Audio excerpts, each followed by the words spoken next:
Oscar Bevis, IFL TV, proudly sponsored by Velas here in Leeds with the IBF Champion of the World, Kiko Martinez. Kiko, thank you very much for giving me some of your time. First off, how are we? Muy bien, muchísimas gracias a vosotros y la verdad que estamos bien, felices de estar aquí en Leeds y contentos. Yeah, I'm really well, thank you very much. I'm really delighted to be here in Leeds, so happy. Shout out to my man Kieran Simpson on the translation, of course.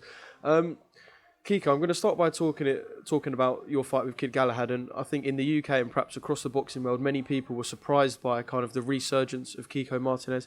Can you just pinpoint what was, or any of the factors behind the sort of the resurgence that we saw for you against Kid Galahad? Yeah, a world title was in front of me, and a champion was there to be beat. So that's what I did. You know, I wanted to also show the world that you can do this. I think many people would be forgiven for asking where the hunger came from before that fight as well.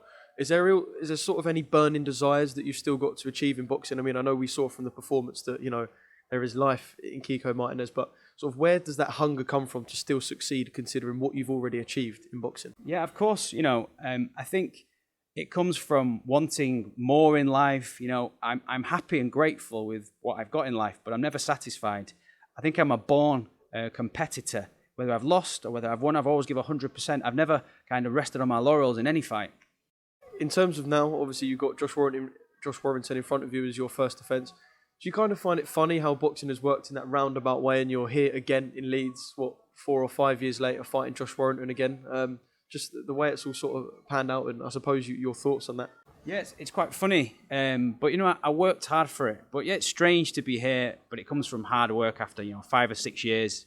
You know, I fell down, I got back up, and there were times when you kind of looked and thought you couldn't see the light at the end of the tunnel. So it's strange to be here once again, and this time being here as world champion.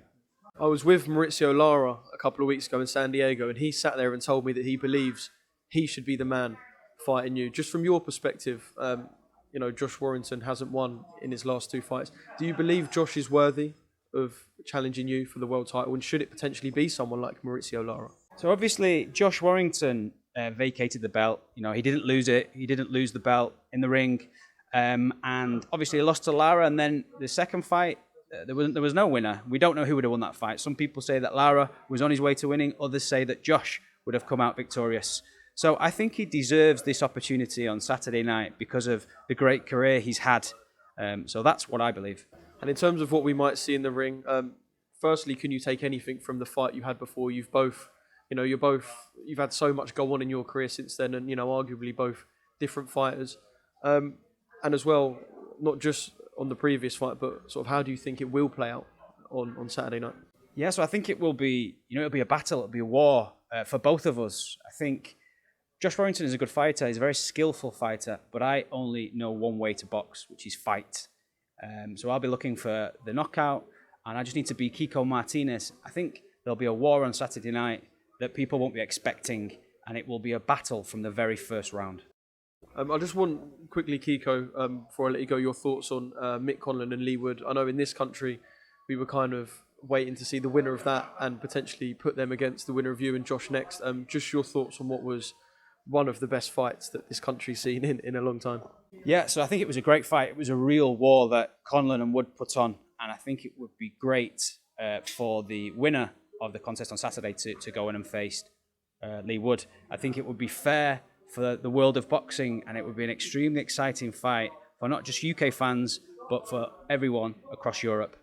So last time we spoke in the dressing room in Wembley after your loss to Zelfa Barrett, your controversial loss to Zelfa Barrett, as it were, you were talking about retirement, and you were so visibly sort of upset by the whole scenario. Does it make you approach this fight with a different mentality? We know you're going to come to fight anyway, but do you have sort of anything in the back of your mind that may have changed tactically how you approach a fight like this? No, it doesn't. You know, whenever I've, you know, in all of my defeats, and we're not just talking about the defeats to Zelfa Barrett here, I've always tried to fight for myself, fight for Kiko Martinez and be myself. Because it's wrong to go and fight for the referees, for the fans, for the judges. I just need to be myself, so that's not changed. And one more thing from me, do you prefer the Jim Carrey Dumb and Dumber Josh Warrington or the bald Josh Warrington?